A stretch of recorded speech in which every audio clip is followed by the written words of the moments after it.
The concept of tolerance. But what is the tolerance? And how much do I have to tolerate? The definition of tolerance is the ability or willingness to tolerate something, in particular the existence of opinions or behavior that one does not necessarily agree with. Ability to deal with. The ability to deal with something unpleasant or annoying, or to continue existing despite bad or difficult conditions. It's a momentary and temporal acceptance of an idea, behavior, attitude, action, conduct, practice, style, and presence. The tolerance, it's something temporary. For a person or to a group of persons. But the tolerance, it's synonym of endure. Because the word tolerance, it's applied to the conduct and behavior of the people. To a certain idea. To a certain style. To certain expressions. To certain situations and events. But the word tolerance, it also applies to ourselves as a question. How much do I have to tolerate? So, this means that there are two different types of tolerance. The psychological tolerance, and the physiological tolerance. How much pain can I tolerate? How much insults can I tolerate? Etc. So, as you can see, the tolerance it's something temporary. The tolerance will end whenever you want. The real definition of tolerance is the tolerance, it's to stop the action and reaction from ourselves to others. To the insults, aggressions, offenses, and violence against us. To temporarily stop our reactions like fight, words, scream, yell, push in a verbal and physical response. This means that if somebody is yelling insults at us, the tolerance will end whenever we want to. I mean, that when we stand and react towards those insults and aggressions, our tolerance will end when it reaches our limits. And there are three courses of reaction: physical, verbal, or to leave. The word tolerance, it is being corrupted. Because many minority groups are using these words to justify their indecent and violent acts. Against the decency and the peace of others. Against the properties of others. And we can see all over the world how the minority groups commits acts of extreme violence against people and properties.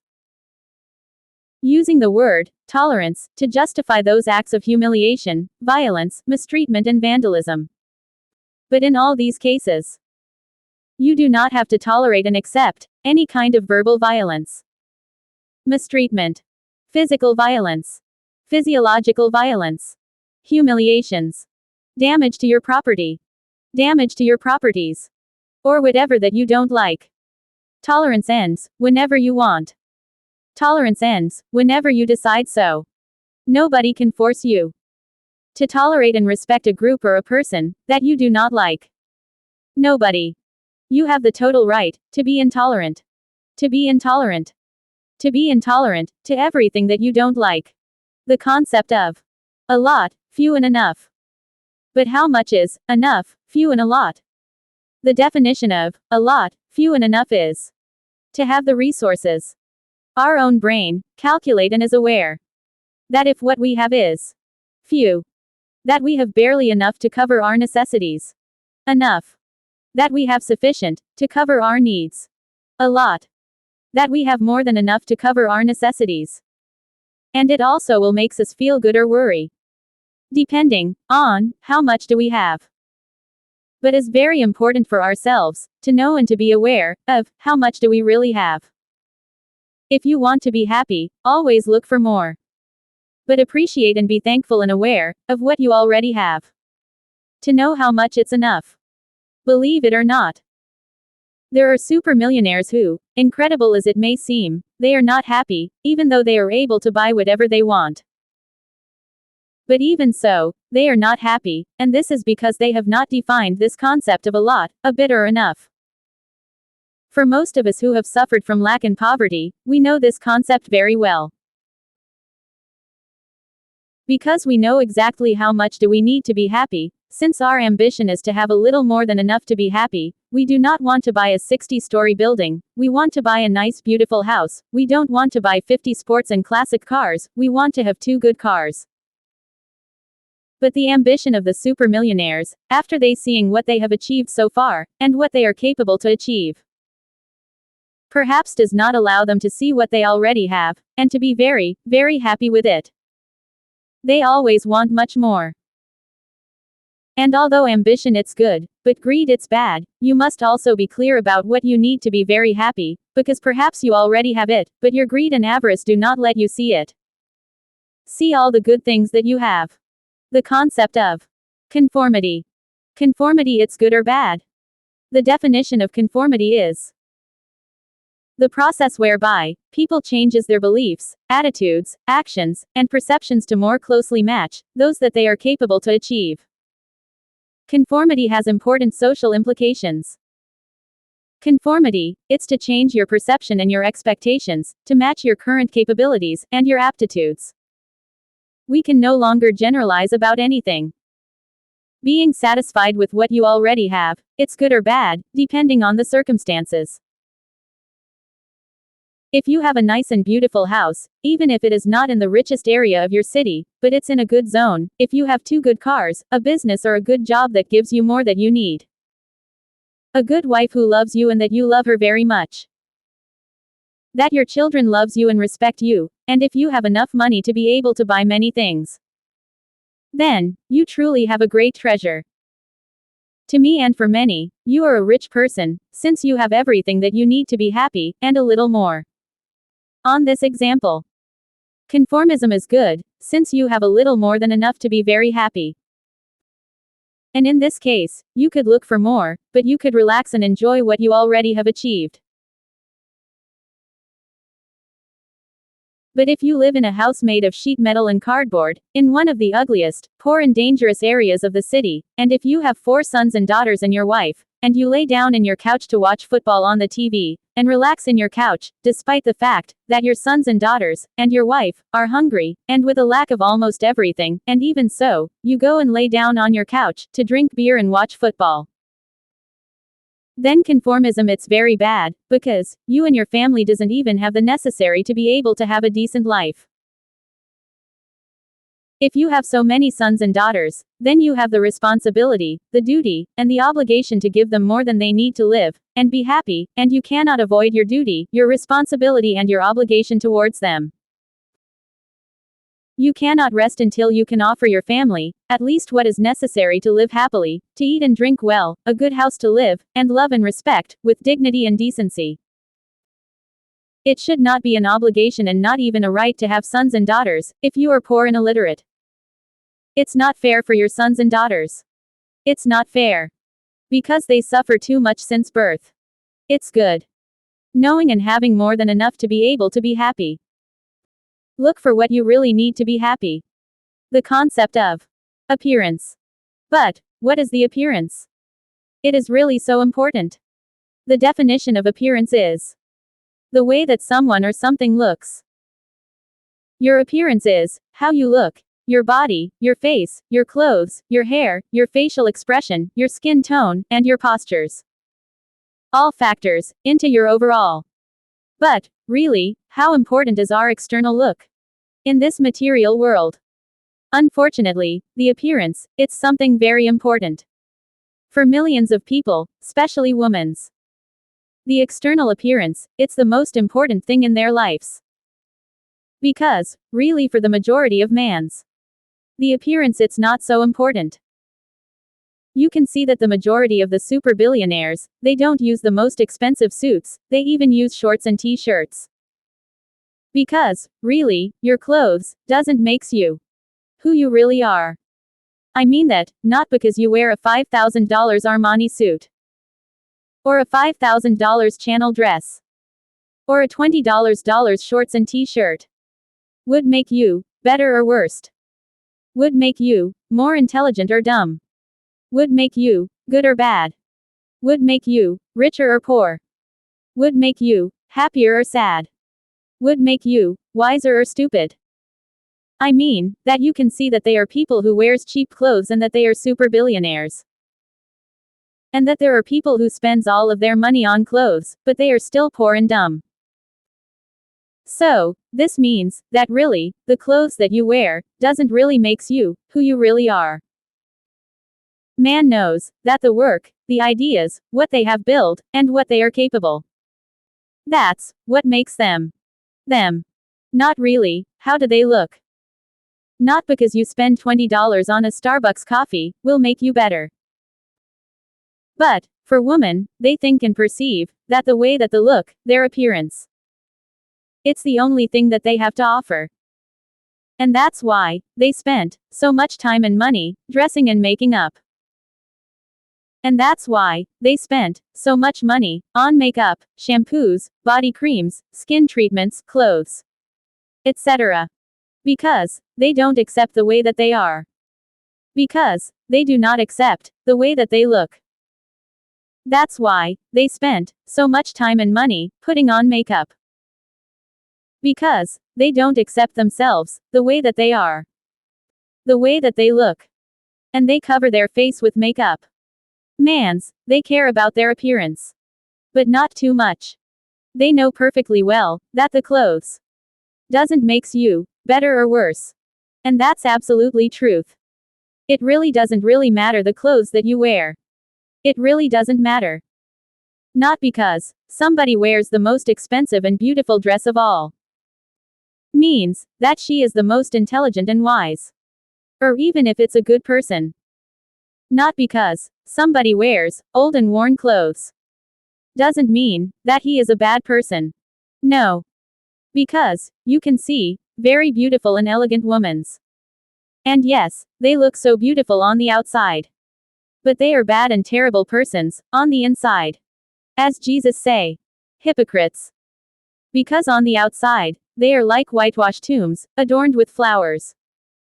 Beautiful indeed. But on the inside, they are full of all the filth of this world. So, this means that of course, the appearance it's important. And it's very important that you wear what makes you feel good. That you find your style. What makes you feel good, pretty, handsome, and about all. What makes you feel good about yourself. What makes you feel sure about yourself. But the clothes that you wear doesn't really makes you who you really are. No. But I know that in this material world, the exterior appearance, it's the most important. Not because you spend $20 on a Starbucks coffee will make you better. Not because you spend $20 on a Starbucks coffee will make you more intelligent. But, unfortunately, on this material world, the appearance, it's a lot more important than the good feelings. That the good deeds to others. Than the good actions for others. That our feelings and emotions.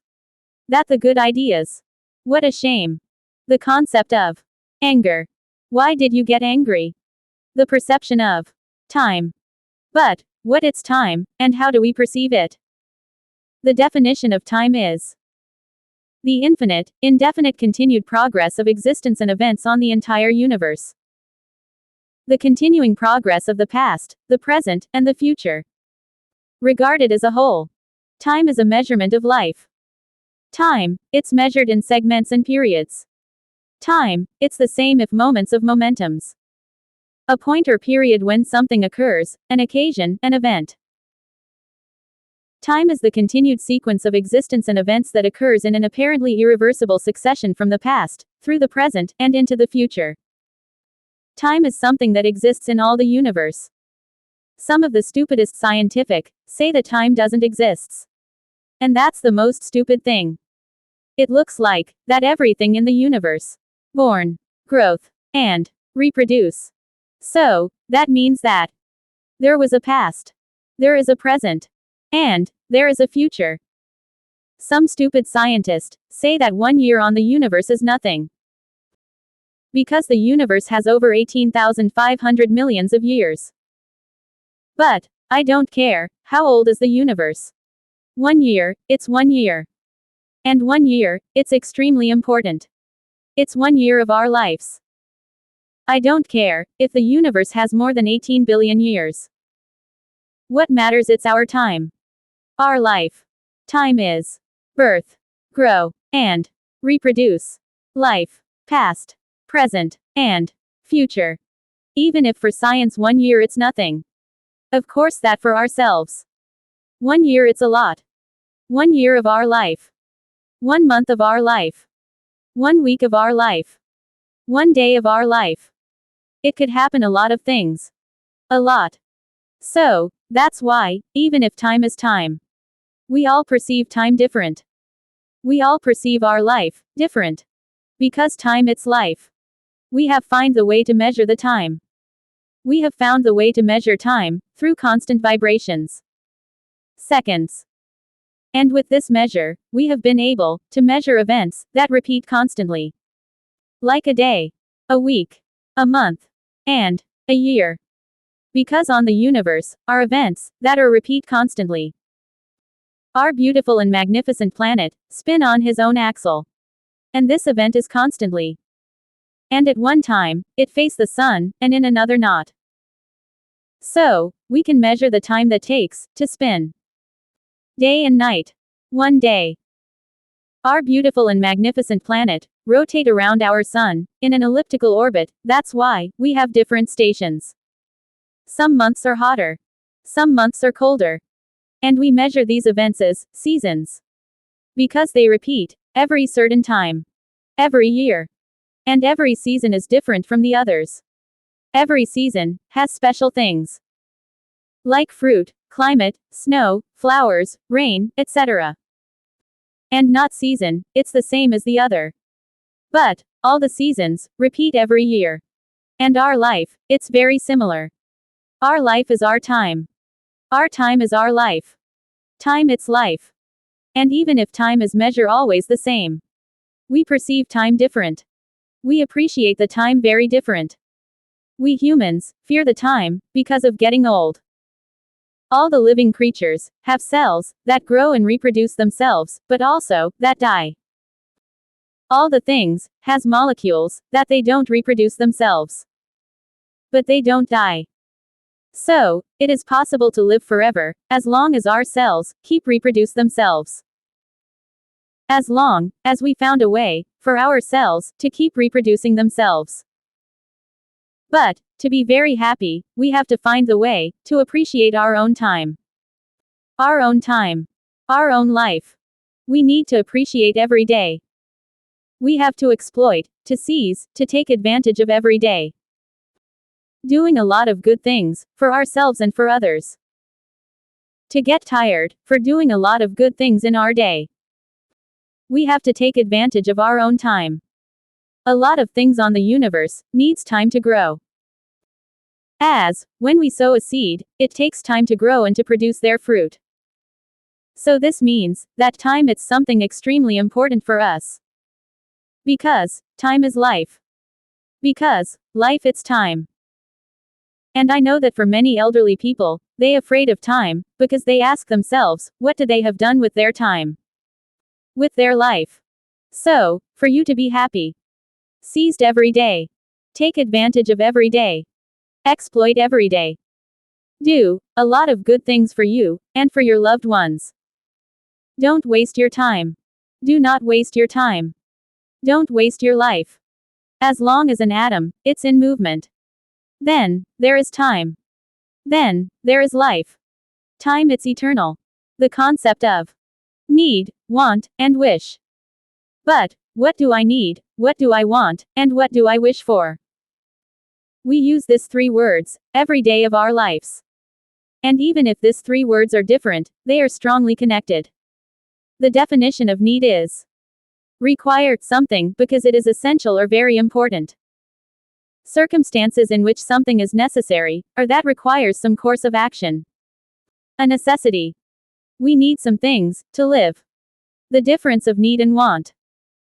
It's that what we need to live, it's something that cannot be optional. It's something that we can't avoid. It's something required for living. Like, obviously, the food and the water.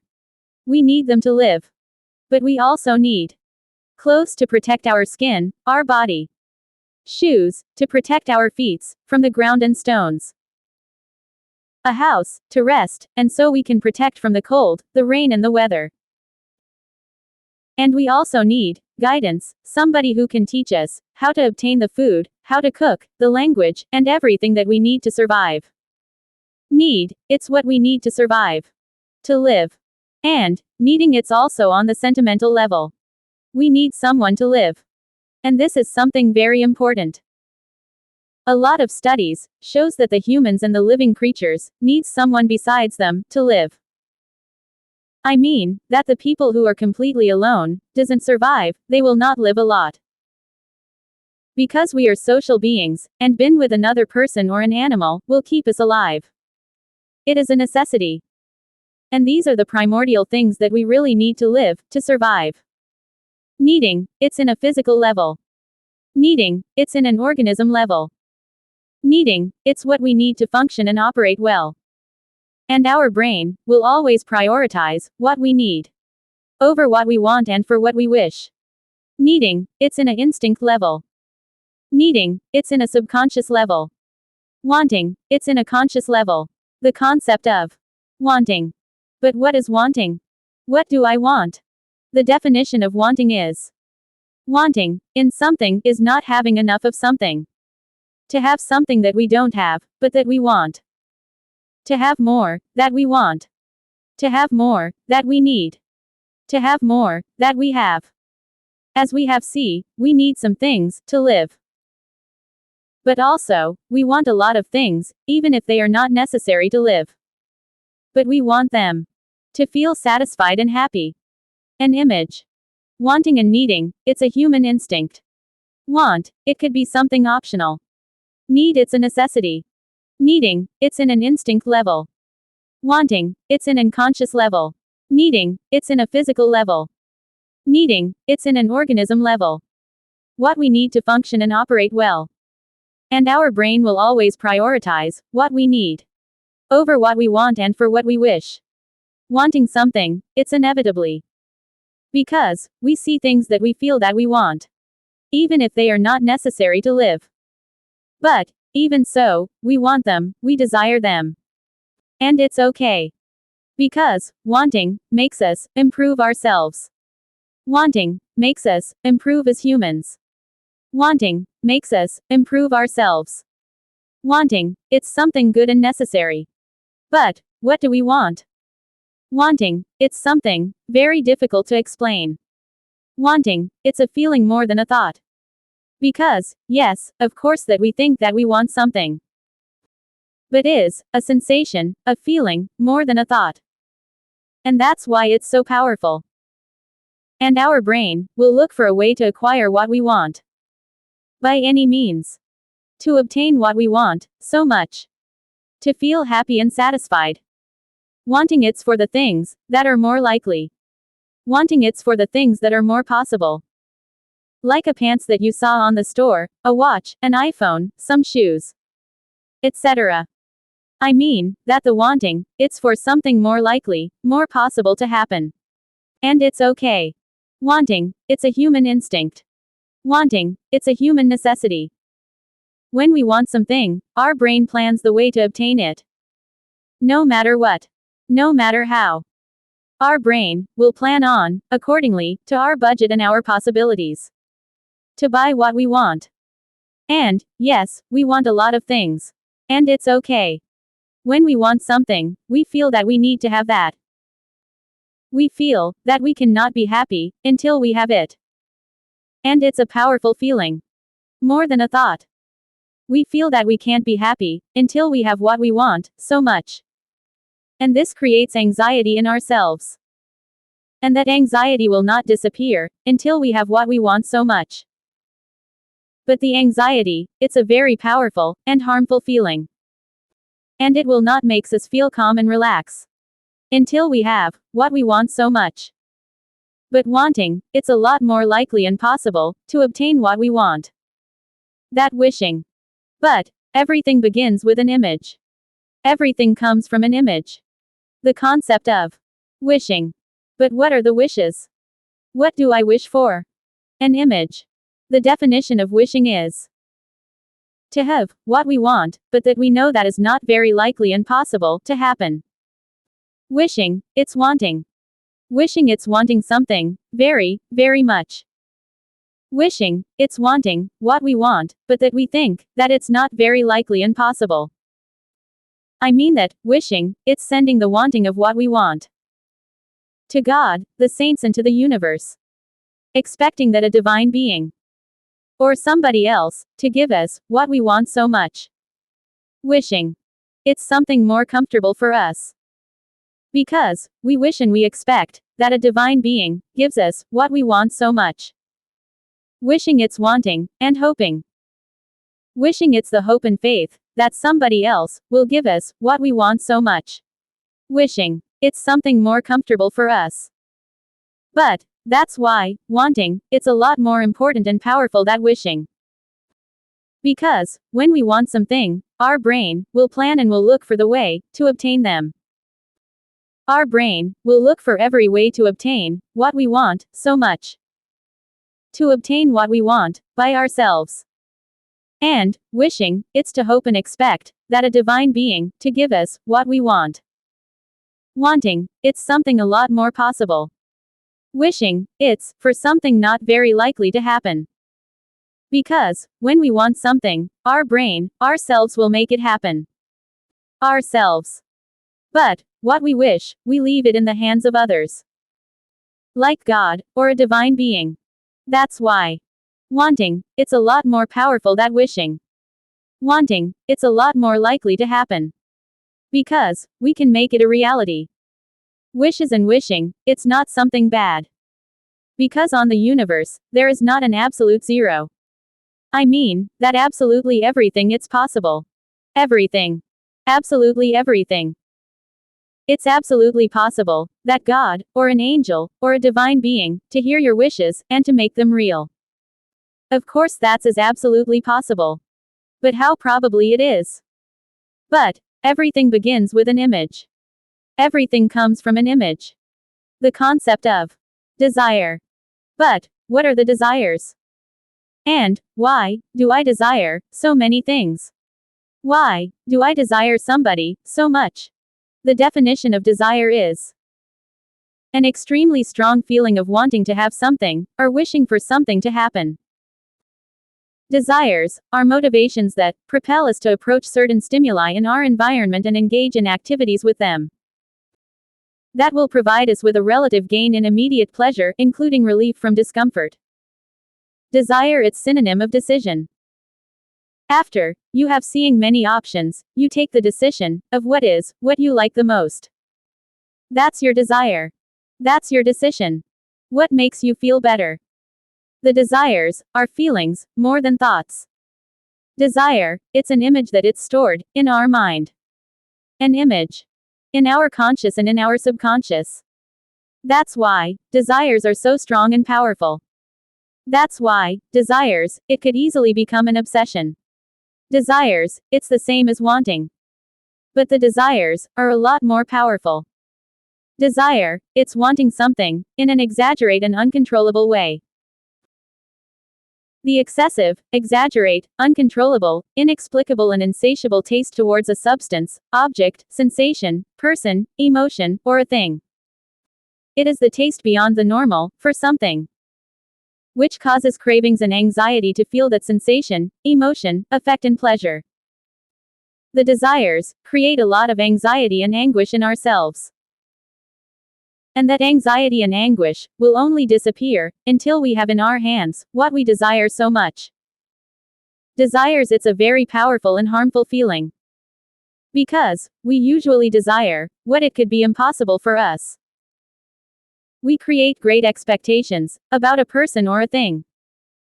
But sometimes, that great expectations that we create are not realistic, are not very possible. If you see a very beautiful woman in your job, you will feel the desire to have her. 11. Because the desires start with our sight. Obviously, we desire what we see. What we like. When we see something beautiful and extraordinary, we feel the desire to have it. It could be for a person or for a thing. And we will feel a desire to have what we want so much. The desires are also obsessions. We get obsessed with what we desire so much. A thing or a person. And, of course, that we will look for a way to obtain what we desire. Desires is wanting, but in a sick way. But everything begins with an image. Everything comes from an image. The concept of smiling. But why it's so important to smile? Our face expressions are extremely important to liberate and communicate our feelings and our own emotions. Our face expressions express our feelings and our emotions. And it's extremely important that we show our emotions and feelings. How do we feel? It is extremely important that we show and express our own feelings and emotions. That we don't keep them to ourselves. Our own powerful feelings are a combination of our livings, of our experiences, our bad moments, our good moments, of our excitement, our sorrows, our pains, of our mistrust, our trust, our pleasure, our desires, our sadness, and our happiness. A lot of people, man overall, deny to show his emotions. Mans think that showing his emotions and feelings, it's a sign of weakness. Which of course it's not. So, even if they are feeling sad or happy, they do not show their emotions. And this is something bad, because it's necessary that we release our pressure and stress. And one of the best ways to release our stress and pressure, it's through our facial expressions. That's why it's so extremely important for ourselves to express our own powerful feelings. To release our own emotions and our feelings. That's why, if you feel very sad, then cry. That's why, if you feel happy, then smile. That's why, if you feel very excited and happy, then dance. But do not keep to yourself your emotions and your feelings. It's extremely important that you express your feelings and emotions. Because your brain, your mind, it's expecting the expressions from your face. I mean, that our mind, it's expecting an answer from our face. To know and to confirm that you are expressing your feelings and your emotions. And if it doesn't receive it, then that it's very bad for you. That will affect a lot your mood and your state of mind. Now, this is something extremely important. I don't know why or how. But if you want to receive a lot of money and all that you want, when you receive money, a raise, a bonus, or something that you want so much, even your salary, or if you buy something that you wanted so much, after you have received it, find a place alone and raise your hands to the sky. And dance, dance, dance. Move all of your body. Twist your back. Dance. Feel very thankful, satisfied and happy. And believe me, you will attract a lot more. Because when you do this, you are releasing an enormous quantity of power. You are generating and releasing an enormous quantity of energy to the universe. Like a blast. Like an explosion of pure and good energy to the universe. And inevitably and unavoidable, you will receive a lot more. A lot more. Our imagination. Everything begins with an image. Everything begins from an image. The concept of judgments. But what is judging? Do I have the right to judge someone? Does anybody has the right to judge me? The definition of judging is to evaluating, assessing, or forming a critical opinion of someone or something. Judging is an opinion that we create about someone according to his behaviors, actions, way of thinking and his or her words. Judging is a way to understand and label a human being. Judging, it's something inevitably unavoidable. Judging, it's a way to try to understand and to accept the behavior, the actions, the way to think, and the words of somebody. In a trial, the judge is supposed to be fair, analytical, wise, and without any commitment. Not for the poor, for being poor. Or for the rich, for being rich. And they will be presented to him. All the evidences, proofs and reasons about the two parties. And the judge, based on the evidences, proofs and reasons, will release a verdict and a sentence in favor of one or the other party. Almost all the religions forbids that we can judge somebody. And I think that they did that because they do not want that the people doubt the judges. Because they fear that the people will not believe in their judges and that they will not obey them. To give more power to the judges. But judging, it's something unavoidable. But just as in a trial, we need to have and to analyze all the proofs, all the reasons, and all the evidences before we can judge somebody. Before reaching a verdict in a sentence, we have the right to judge. On this modern times, the social media show us a lot of proofs and evidences. Almost everybody in the world has a smartphone with a camera. And there are more than 7 billion cameras in this world. So, we can watch millions of videos. And in many of those videos, we can see how people really behave. How people really are. And this is something extremely good. Because nobody can fool us. Because we have the proofs and the evidences to release a good judgment. About a person, the presidents, the priests, the congressman, etc. All the people who say and try to convince us that they are good, impeccable, excellent, flawless, unimpeachable, irreproachable, faultless, spotless, and lamelless people. Which of course, they are not. Like all the presidents, politics, and all the priests. And we realize, through the videos and the evidences, that they are not what they say that they are. I mean, that they say and try to convince us that they are extremely good people. That they are a lot better than us. Which, of course, they are not. They are liars and hypocrites. Because we see how many people presume that they are very good people. They presume that they are a lot better than us.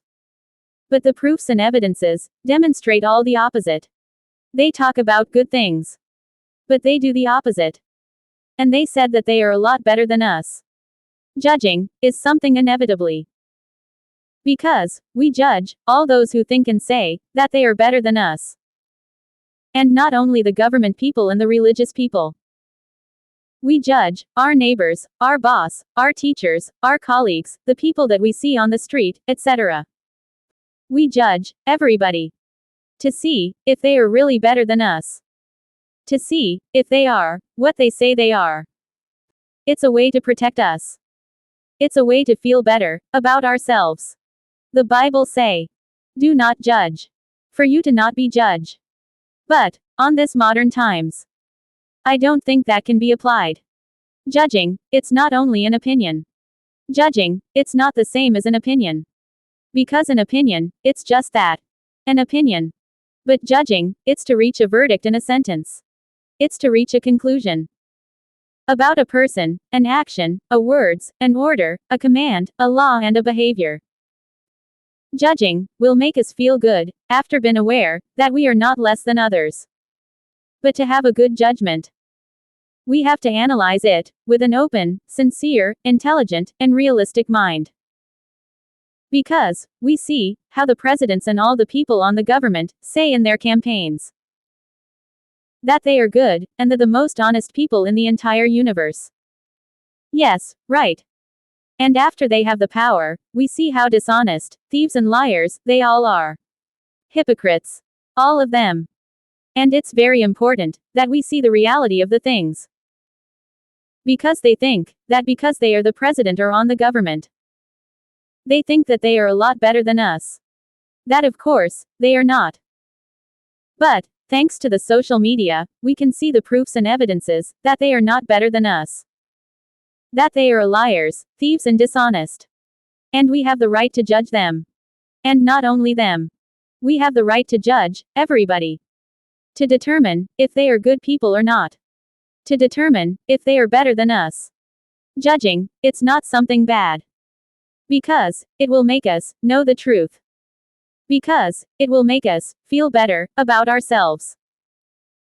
But if you judge, then you will be also be subject to be judged. But if you judge, then you will also be subject to judgment. So, also, judge yourself. To see if you are really who you think you are. a good person. And like Jesus said, because the truth will set you free. But also in the Bible say, Leviticus 19:15. Do not pervert justice. Do not show partiality to the poor or favoritism to the great, but judge your neighbor fairly. When you go on the road, next to your enemy, to see the judge, you better get an agreement with him. Don't be that the judge put you in jail until you pay everything that you owe, and sets your enemy free. Judge fairly. The concept of resignation. But what is the resignation? Do I have to resign? The definition of resignation is an act of retiring or giving up a position. The acceptance of something undesirable but inevitable. An accepting, unresisting attitude, state, etc. Submission. Acquiescence. To meet one's fate with resignation. To stop fighting for our own dreams and goals. The resignation, it's something understandable. But not acceptable. But it all depends on each one. I mean, that are strong and brave people, who will never accept the resignation. Never. Never. Because resignation it's synonym of surrendering, and renunciation. A submission to destiny. But even so, there are a lot of people, billions, who prefer to live resigned to their faith and reality. I mean, that they are not happy. They are resigned. Nothing it's impossible. Nothing. Absolutely nothing. But some things are certainly hard. But resigned and surrender are a state of mind. I mean, that is something that you decide. And it's something understandable. Because everything it's possible. Everything. Absolutely everything.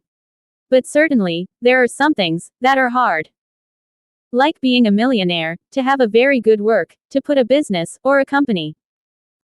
And for some people, it's more preferably, to have a job, and to not think too much. To not risk. To live resign. To surrender to their lives and faith. And maybe, it will understandable, if they are happy like that. But the problem, it's that those people are the ones who complain the most. They complain and blame everybody for their problems and their situation. Everybody. But themselves. And that's not good. But if they have already take their decision, then they have to accept it. And to not complain and blame everybody else. Resignation, it's a comfortable way of living. And this is accepted by billions of people. But for a winning and successful mind, resignation and surrender are not a choice. And we can see how they work every day for their dreams and their ideas. It's hard. But never impossible. Never. Certainly, it would be hard. But never impossible. Never. But resignation, it's a decision, conscious and unconscious. Resignation it's synonym of laziness. It's a decision that each one has to take. Undoubtedly, resignation, it's easy. And more comfortable. But it's a decision that each one has to take. The concept of surrender. But what is surrender?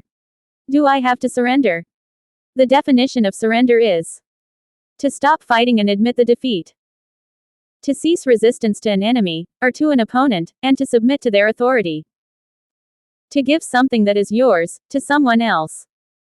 Because you have been forced to do so, or because it is necessary to do so. To stop fighting. And to surrender to somebody or something else. Surrender, it's like in a war. But surrender can be applied in many cases in our own life. Not only in a war. But maybe we are at war every day of our lives. Resignation, it's synonym of surrender. Let's say that in your work, you are intelligent, and you have a very good knowledge on how to do your job. I mean, that you do a good job.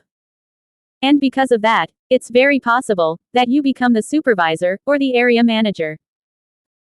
But after so many years on your job, you have also become comfortable. I mean, that you have also become conformist in your job. And because of this, you have not take new courses and training. You have not update on the new processes and technology. Because you think that you know a lot. And that nobody can take your job. But let's say that a younger worker, it's in your area, and he has a lot of knowledge and stamina. that he knows more than you, and that he has a lot of knowledge and stamina. And it will be like war, between you and him, for the position on the company. It's a war. And if you want to win, and keep your job, you will need to fight against him, but not with guns or swords. You will have to fight, with your skills, aptitudes, wiliness, and astuteness. To keep your job. It's not a gun war. But it's a war. And you have two options. To fight. Or to surrender and resign. And yes, it will be hard. But never, never impossible. Never. But it's up to you. For many people, billions, they will prefer to surrender and resign. But for few strong and brave people, they will prefer to fight until the end. Like they say, I rather die fighting on my feet. That to live, kneel. But it's up to you. And this is applicable on many factors in our lives. In our job, on the school, in our house, with our coworkers, with our friends, with our families, and on the street. Maybe, we are always at war. Even with ourselves. The hardest and more constant battle. It be, with ourselves. The concept of doubts. But what are doubts? The definition of doubt it's the feeling of not being certain about something. Doubts are a feeling more than a thought. Doubt it's a mental state, in which the mind remains between two or more contradictory propositions. When our mind, it's uncertain about them. Doubts on an emotional level, is the indecision between belief and disbelief. To believe or not. To not know if it's true or a lie. To be sure, of something. To be certain. It's a feeling of uncertainty, distrust and lack of conviction on certain facts, actions, motives and decisions. Doubts are one of the most powerful and difficult to overcome thoughts and feelings that we have. Doubts are, in how to know if it's true or not. If it's true or a lie. Doubts are increase, with the uncertainty of which one to choose. Even for a job, a path, a road, a decision, a choice, a person, a word, and an action. And to take side, to a group of people or to an ideology. It's to try to think, and analyze, about all the consequences for a decisions. Even if there are reasonable doubts. The worst and most harmful doubt of all. It's when we doubt about ourselves and our capabilities. When we doubt about ourselves. About how good we are. Doubts are synonym of fear, uncertainty, disbelief, anguish, confusion, distrust, hesitations, skepticism, suspicion, and anxiety. To overcome doubts, you need to have a strong, organized, intelligent, calm, wise, analytic, strong and brave mind and heart. 2. Analyze all the possible consequences of all of your feelings, thoughts, words and actions. Because, truly, doubts even if they are part of our human nature, could stop us for reaching our goals. And to achieve what we want so much. But, the best way to clear your doubts, and your indecisions. And to take the best decision is to analyze all of the options. But, even so, maybe the best way is to listen to your heart, to follow your hunches, your intuition and your feelings. Because most of the time, that's the best way. To follow your heart. To follow your feelings. To follow your hunches. Even if you have analyzed all the information. Even so. If you feel that something it's right. Then, do it. But, if you feel that something it's not right. Then, don't do it. Pay attention and follow your hunches. Your instincts. Your premonitions.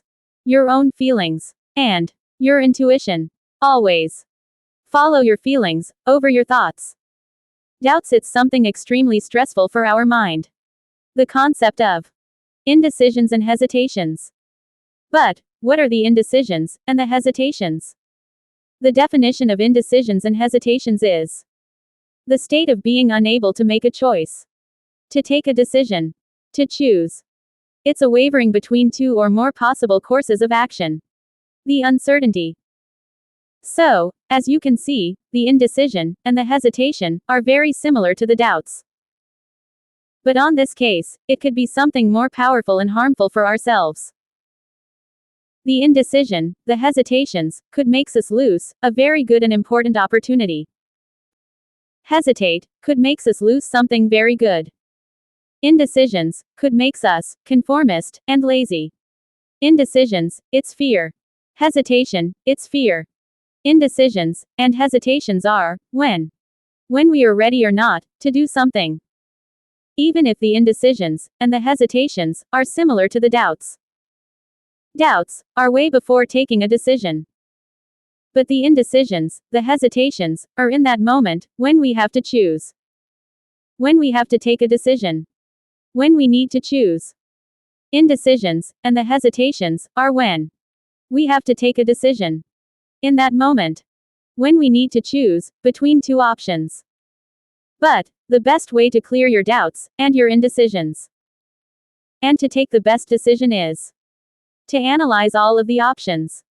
All of them.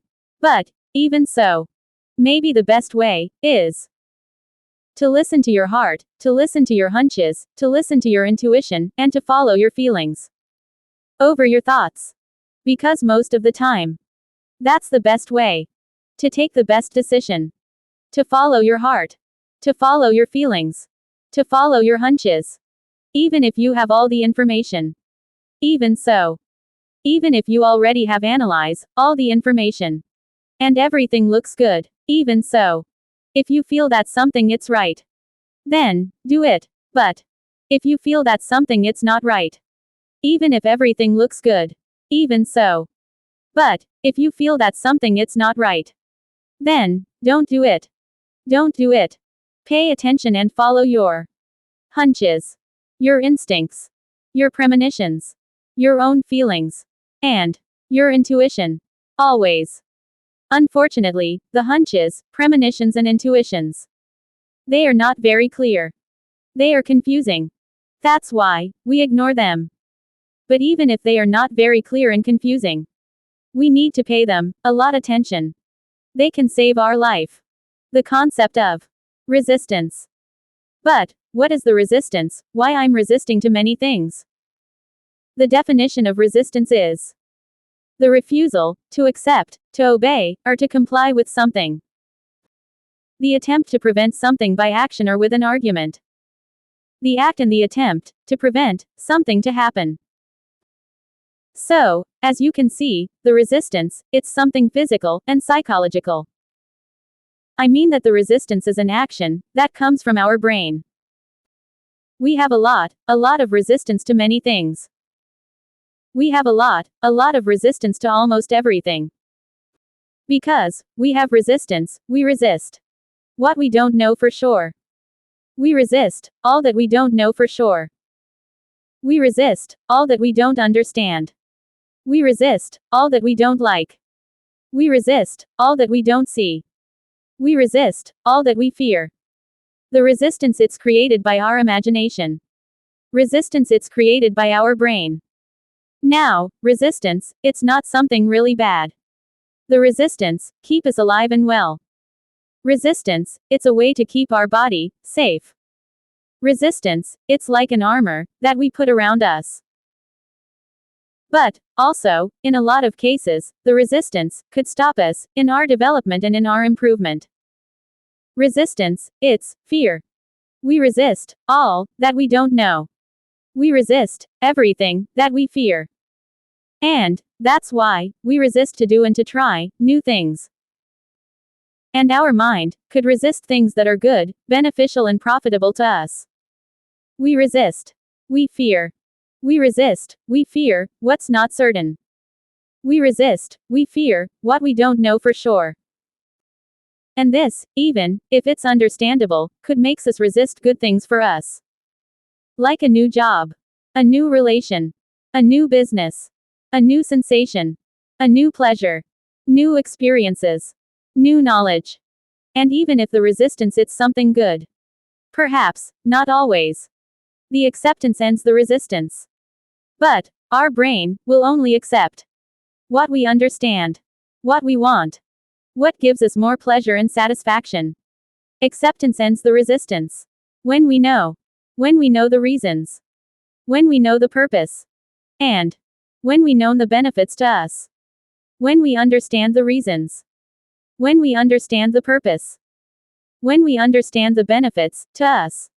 Then, we will end the resistance. And the biggest resistance that we have, it's to the obedience, and to the submission, to the respect. And this applies a lot more to man. We have an extremely big resistance to change, even for good and for bad.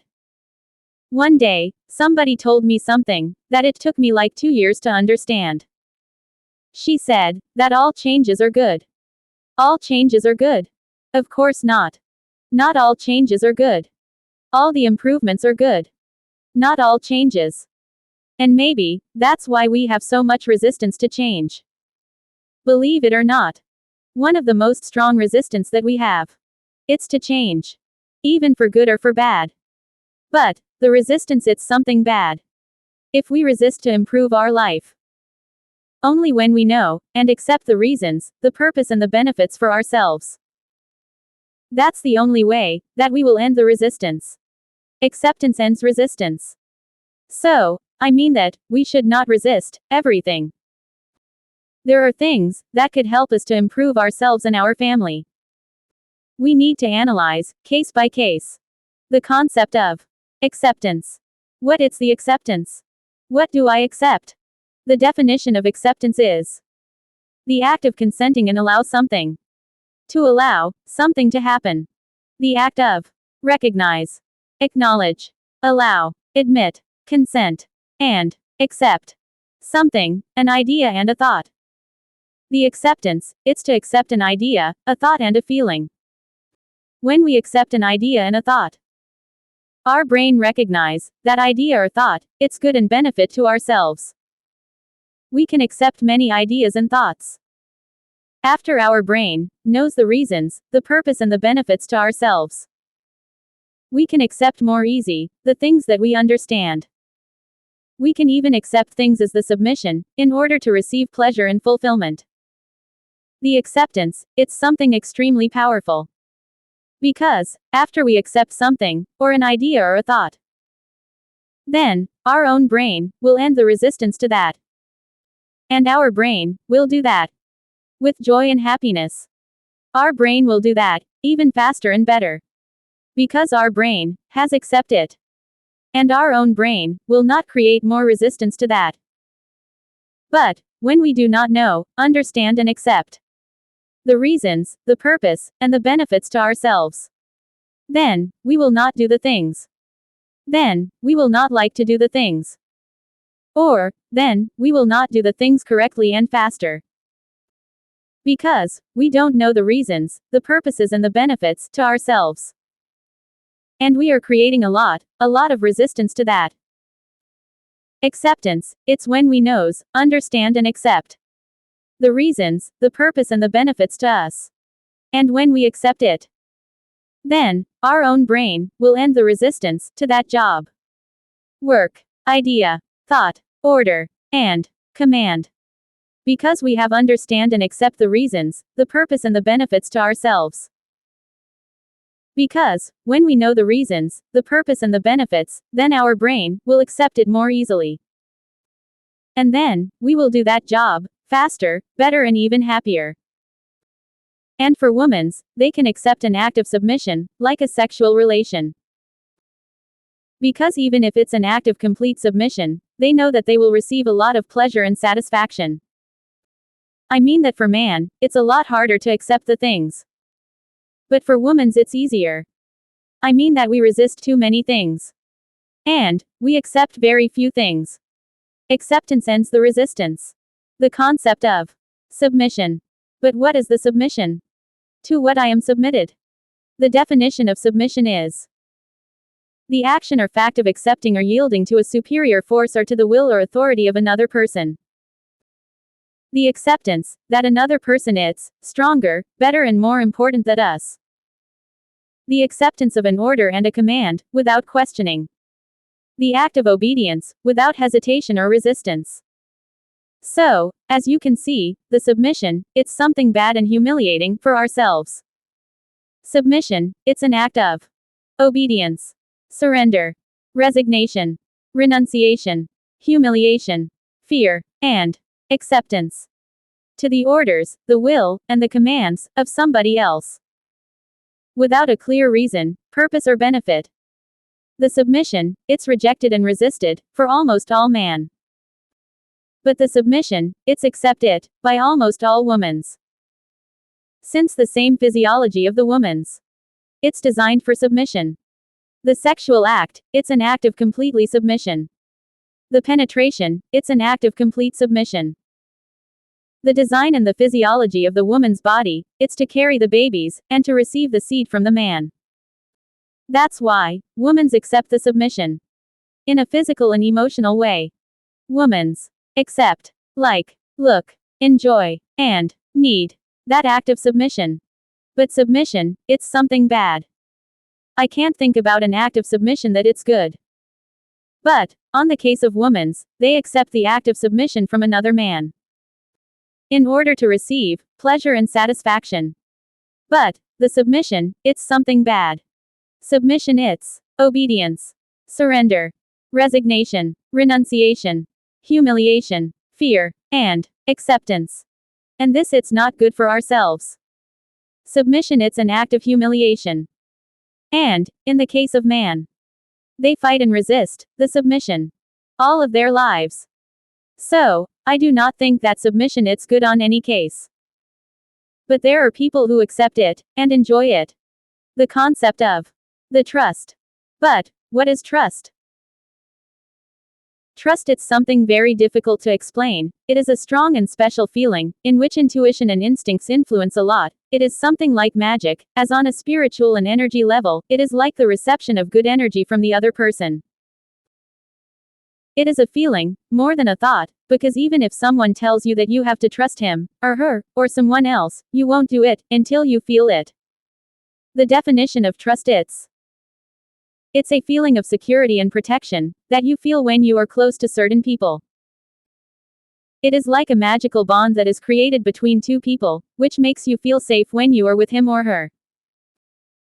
Feeling that that person feels interest, protection and security towards you, and that the other person cares about you. It is like a commitment, like a pact between the two. It is a feeling more than a thought. But also when you feel mistrust of someone, it is because both your instincts and intuition perceive that person it's not good, and that it will try to hurt you. Walk away.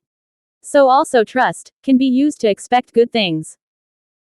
If you expect that something bad it's going to happen to you, then, without a doubt, something bad will happen to you. If you expect that something good it's going to happen to you, then, without a doubt, something good will happen to you. If you trust that you are going to be successful, then, without doubt, you will be successful. If you expect that you are going to fail, then without a doubt, you will fail. Trust is, as if you had a sheet of paper and you crumpled it up, and then you try to unwrinkle it, but no matter how hard you try, it will never be the same. It's good to trust. But it's better not to trust. Don't trust the strangers. Do not trust God. Never trust God. Never. The concept of presentiments, hunches, and presages. But what are presentiments, hunches, and presages? The definition of presentiment, it's a sensation and feeling of alertness and alert, for immediate or a future danger. It is something like extrasensory. This means that it comes from beyond our five senses. It's what it called our sixth sense. And if you don't believe me that exists, this is the evidence.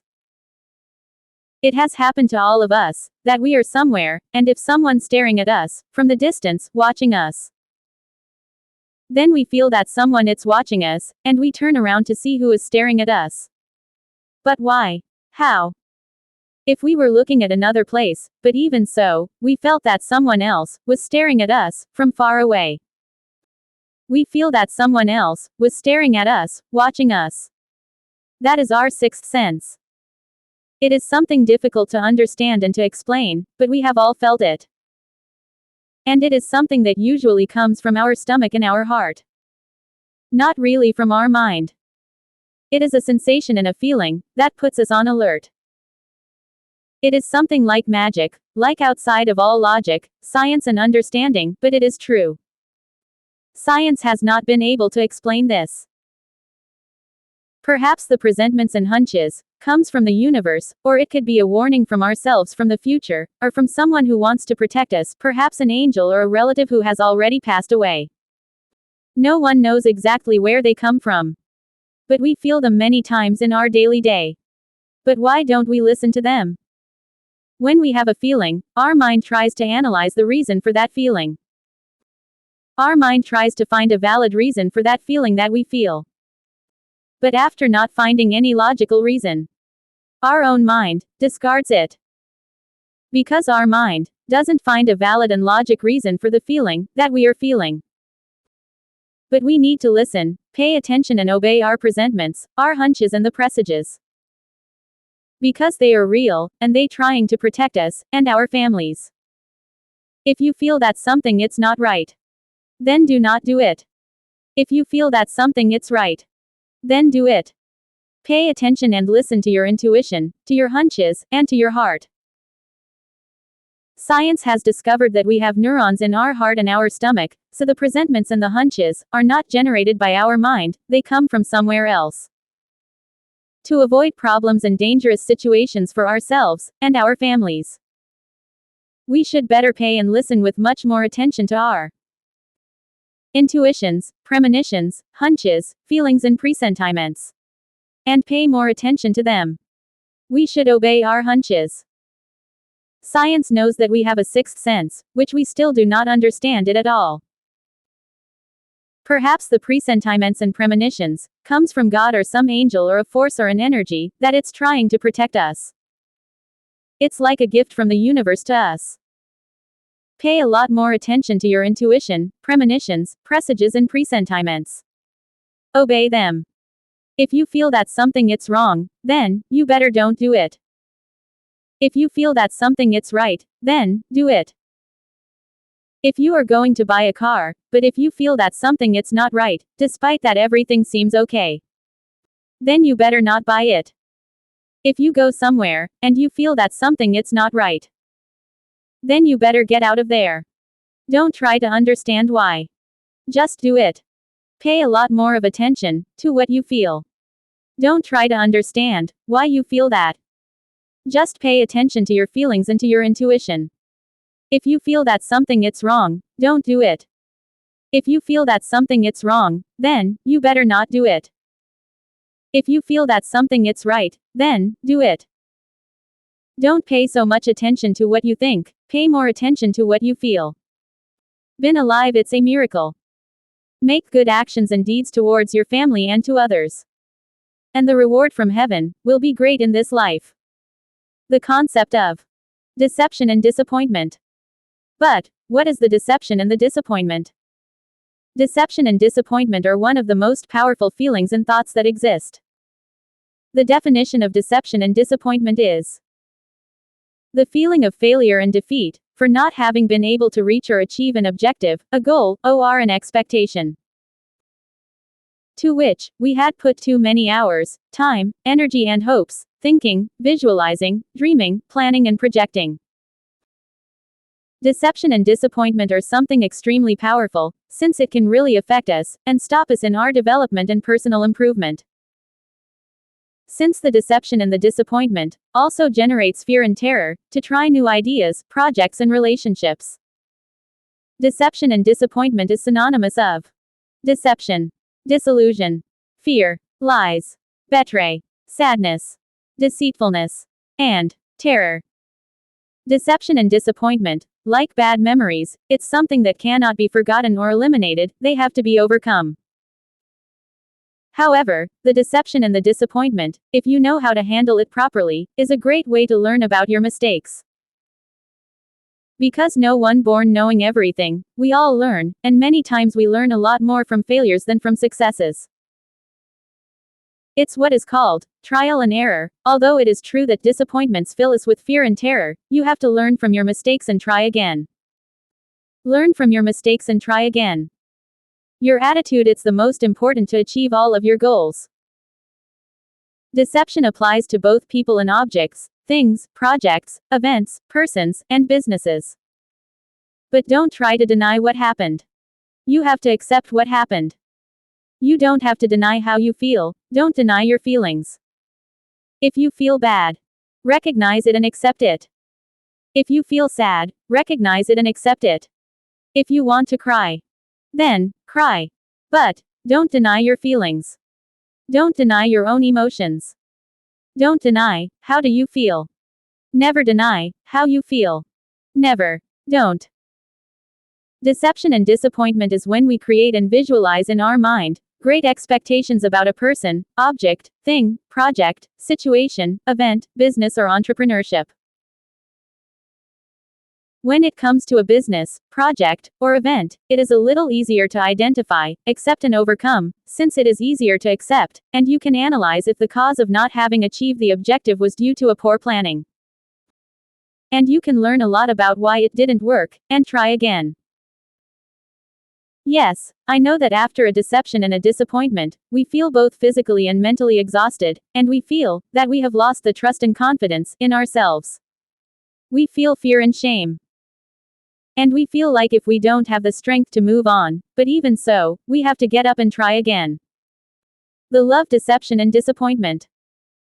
This type of deception and disappointment, although it seems something very difficult to overcome, it really is not.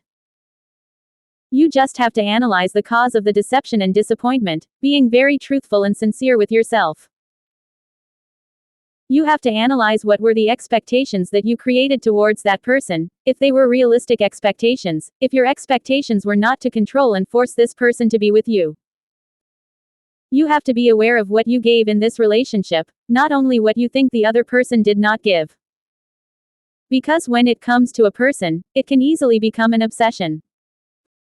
You have to analyze and face the expectations that you had created towards this person. One of the most common expectations, and the one that fails the most, it's that the other person has to love you, no matter what you do to her. But this never works, because in a relationship, the two parties have to give to be able to receive. But you have to know that there is no universal power, or law, or magic, that can be used to attract and control a person. To make her fall in love with you. There is not.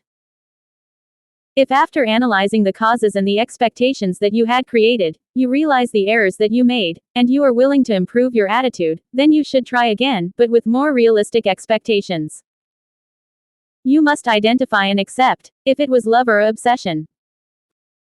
To overcome the deception and the disappointment, you have to analyze and face the causes and expectations that you created. You have to accept the causes, and if it is because your expectations were not realistic, accept them, and learn from your mistakes. Change them and try again.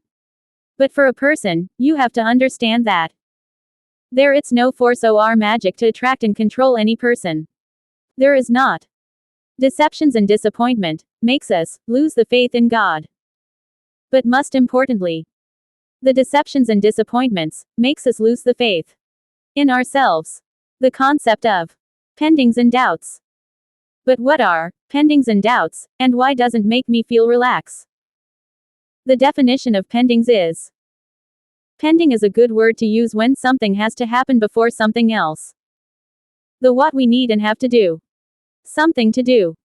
A work or decision that we have to do on a certain time. What do I have to do? The definition of doubts is something that we do not know at the time. Something that we want to learn. Something that we want to know. The what is. And this concept of the what to do are doubts and pendings. It's probably the most important of all. Because this is something that affects every day of our life. Because this is something that we use every day of our life. That occupies an extremely big part of our daily thoughts. That use a lot of our time. That we use every day. It's very important that we are relaxed and in peace. That we can feel at calm and at ease. But how to achieve it? Our brain, our mind, thinks a lot of things all the time. And he thinks all the time. And he thinks thousands of things. Our brain, our mind, has to take hundreds of decisions and choices every day. And this, of course, it's something very, very hard, stressful, and exhausting for our brain. For ourselves. And even, if this seems something inevitably and unavoidable, it's really not. There are people who are extremely apprehensive. There are people who overthinks too much. There are people who worry too much. There are people who are very dramatic, I mean that they exaggerate things too much. There are people who are extremely susceptible and sensitive. And this will affect them a lot. The word disease means a body that it's not at ease. A body and a mind that it's not at ease, calm, and relax. Our incredible body, it's capable to cure and reject many diseases. But believe it or not, if your mind, it's not at ease, if it's not at calm and in peace, our defense is low. And we get sick. Believe it or not. As much as you are worried and stressed, your defenses will fall, and you will get very sick. But how to relax and at ease? And I know that you will immediately think that it's impossible for me to relax and calm. You will think and say to yourself, how can I relax, if I have so many problems? How can I relax, if there's so many problems in the world? How can I relax, if there is so many hunger in the world? How can I relax, if there is war in so many places in the world? Etc. But, if you think like this, then, you will never ever be happy. Never. But, if you think like this, then, you will never be happy and relax. Never. If you want to relax, you do not have to worry about all the problems of others. You can't. You should not. A person who is very apprehensive and sensitive, maybe, it will never be relaxed and in calm. Our pendings and our doubts. It's like if you were sitting in a desk. And on your left side, you have the pendings and the doubts inbox. On the middle it's you, your mind, your brain. And on the right side, it's the done box. On your left, are all the pendings, all the to-do list, and all of your doubts. Like, what's the name of that song? What was the name of that song? All the doubts and pendings that you have would not let you be calm and in peace. Until your doubts and pendings box, it's almost empty. You would not be happy and in peace. On the left side, are all the things that you have to do, like, I have to paint the fence of my house. I have to go to the store to buy the groceries. I have to wash my clothes. I have to iron my clothes. I have to walk my puppy. I have to cook. I have to clean my bedroom and all the house. I have to repair the front door of my house. I have to study and learn the new manual of my job. I have to wash my car. I have to do the homework. I have to go to work. Etc. And, on the financial aspect, I have to pay my rent. I need to pay the gas bill. I have to pay my electricity bill. I need to pay the water bill. I have to pay the cable bill. I need to pay the internet bill. I have to pay my cell phone bill. I need to pay for the groceries. I have to pay for the fuel for my car. I need to buy some new clothes. Etc. And in your job, you will have a lot more to do things, like, I have to call this person. I need to process all the papers correctly. I need to call the supplier to buy the paper for the printer. I need to find a supplier who has the best prices and delivery for the factory. I have to prepare the graphics and the information for the meeting with the managers. Etc. And our decisions and choices, like, what do I'm going to eat? What dress and clothes do I'm going to wear on Monday? What dress and clothes do I'm going to wear on Tuesday? What dress and clothes do I'm going to wear on Wednesday? What dress and clothes do I'm going to wear on Thursday? What dress and clothes do I'm going to wear on Friday? What dress and clothes do I'm going to wear on Saturday? What dress and clothes do I'm going to wear on Sunday? Because I can't repeat the same clothes, because I'm afraid of what my coworkers and the people it's going to think about me. What shoes I'm going to wear. What makeup I'm going to wear. Tomorrow it's my girlfriend's birthday, what I'm going to buy for her. Etc. And our doubts, like, what was the name of that song? How to change a tire. How do my smartphone works? Why do I live here? Why do I have this job? Why I'm not rich? Why does the universe exist? Why do I'm alive? Etc. etc. So, as you can see, we could have more than 300 pendings, to-do, decisions, choices and doubts, in our pending tray. And of course, this is something extremely stressful, overwhelming and exhausting for our brain. For ourselves. Because everything it's important.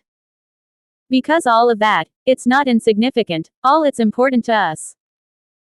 Because it is in our mind. Because it's inside of us. And that's why it's so important for us. The only way to feel relaxed and calm. It's to process each one of our pendings, doubts and choices. One by one. Each one. To do every one of our to-do list, to solve all of our doubts. Like, if I don't know the name of a song. Thank God, there is Shazam and YouTube. I mean, that in this modern times, there are a lot of tools, who can help us, solve all of our doubts, like Google. Because, each doubt and pending that we have, will not let us be in peace, calm and to relax. There are always problems, even for the rich, wealthy, middle class and poor people. Always. But, of course, that there are different level of problems, depending on the social class that you are. But there are always problems. Solve problem by problem. Each problem it's different. Each work it's different. Each decision, it's different. Each doubt, it's different. Each choice, it's different. But we need to solve all of our problems. Don't be so dramatic. We have to handle and solve all of our problems, doubts and pendings. One by one. One by one. You have to learn how to handle all of your problems. All of them. But, yes, I know that our financial pendings, it could be one of the most important and stressing. But, learn more, and find a better job or a better position in your company. Or put a business. And, in our to-do list. Do every one, like if it was a mission, like a challenge for yourself. See each one, like a step in a ladder, and after you complete them, you can look down, and see all that you have done. And all that you are capable of. After doing every one. Say to yourself, mission accomplished. Feel proud, satisfied, and good, with all that you have achieved. Because there is not small successes. Success is to overcome our problems. And doing something good. And in your doubts tray. Solve all of your doubts, use tools as Google to solve them. Our doubts are something very important and powerful. That affects us, a lot.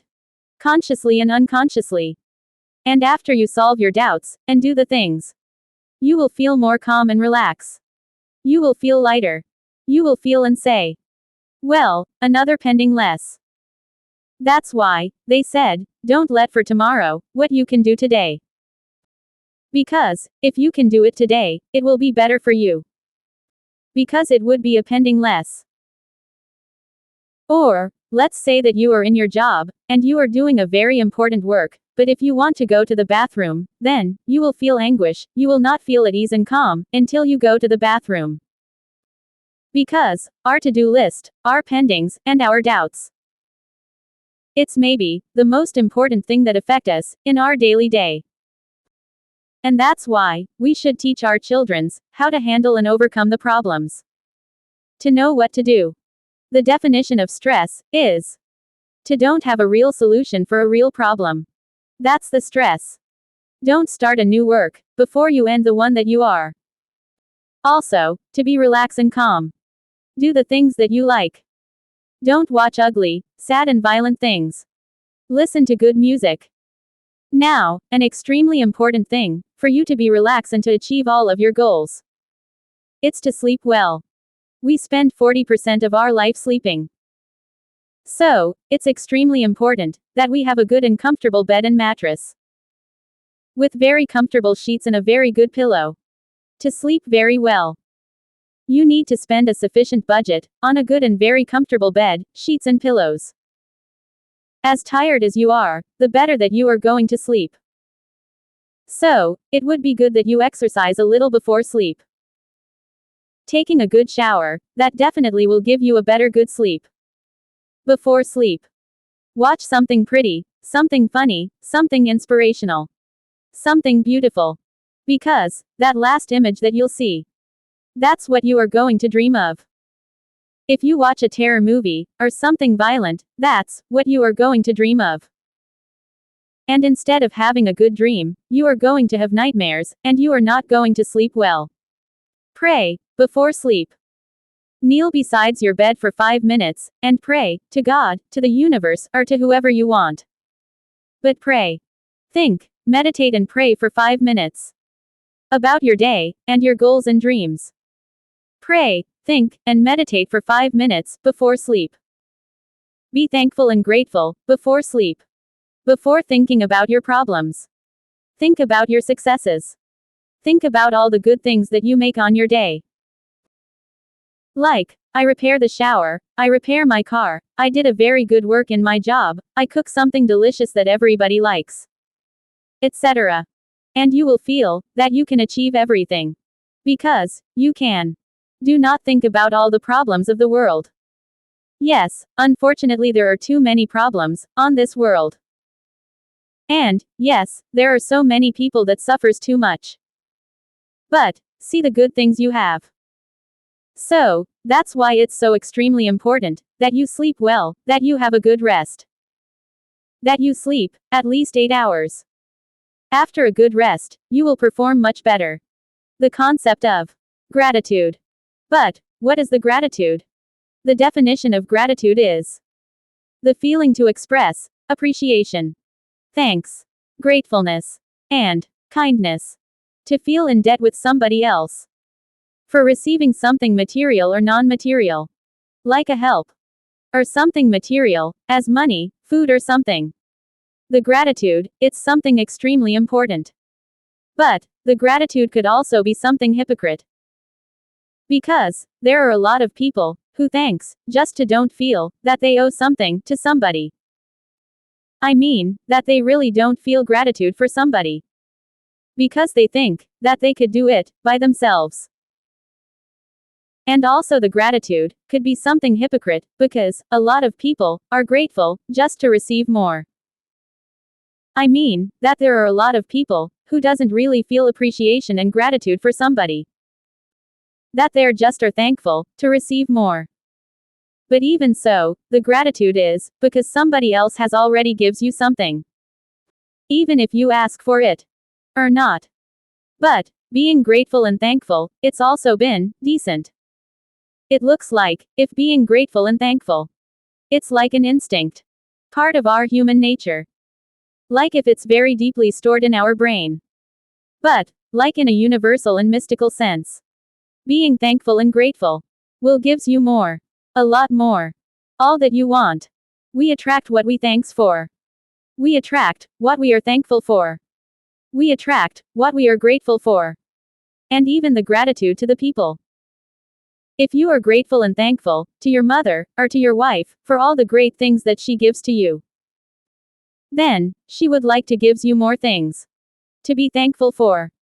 Gratitude it's also, inspiration and purpose. Gratitude, it's also, appreciation, respect, and love. Gratitude gives gratifications. Gratitude it's also a reward. Being grateful, it's to recognize and to appreciate the efforts and the hard work of somebody else. Towards us. That's why it's very important, that you be grateful, and thankful. Be grateful and thankful. To God, to the universe, or to whoever you want.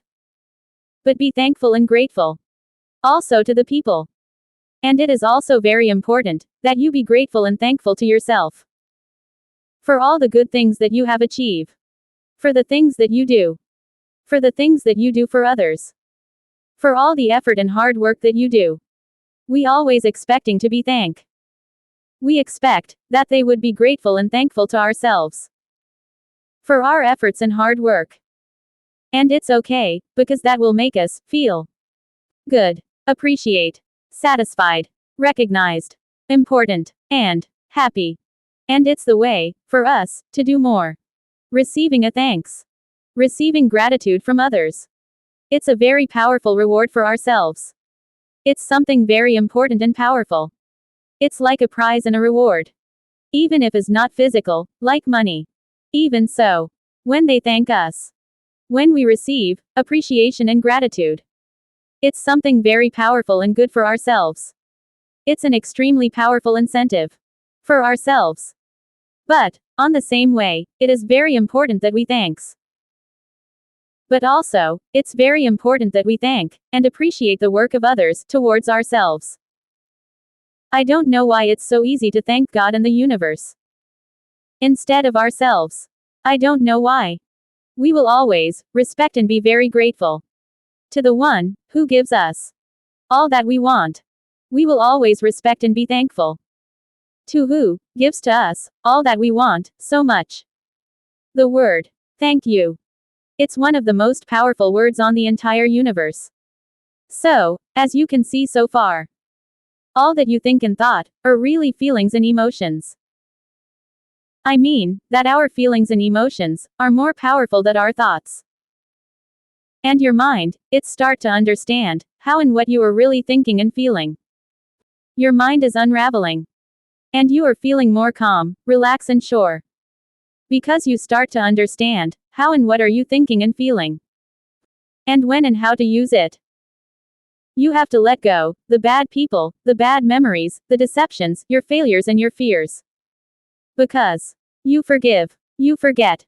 But you just simply don't let them go. You have to let them go. You need to let them go. Let them go. Move on. Move on. Move on. The 5 most powerful feelings that we can have are fear, hate, pleasure, gratitude, and love. It's up to you which one to choose more. Because, even if they are unavoidable, we can choose which one that we like the most. And use it a lot more. If you are intelligent. If you fall 100 times, 100 lessons that you will learn. Always, always, be sincere with your feelings, with your thoughts and with your emotions. Always. Don't ever deny to yourself. How do you really feel? Happiness or moments? Happiness or momentums? It's a yes or no. Not a maybe. Somebody has always the blame. Even yourself. To have absolutely everything that you want. To reach all of your goals. To be happy. Without doubt. You have to have a strong and brave mind. You have to be strong and brave. You have to fight for your dreams. You need to fight for what you want. Be intelligent.